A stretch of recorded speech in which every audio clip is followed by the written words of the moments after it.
Hello, this is Savox Andy.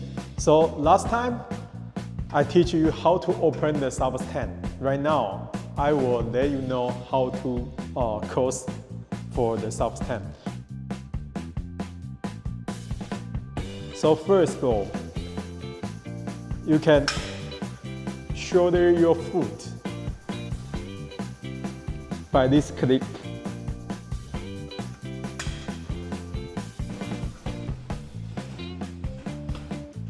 So here's the forefoot.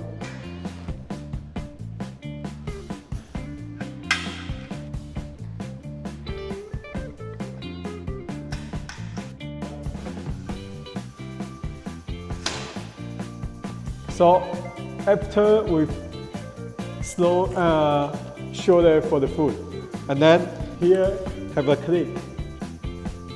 So we just open the click for forward, and then we can close, easy to close our tank by one hand. So that's how to pet your Savox tank. Thank you.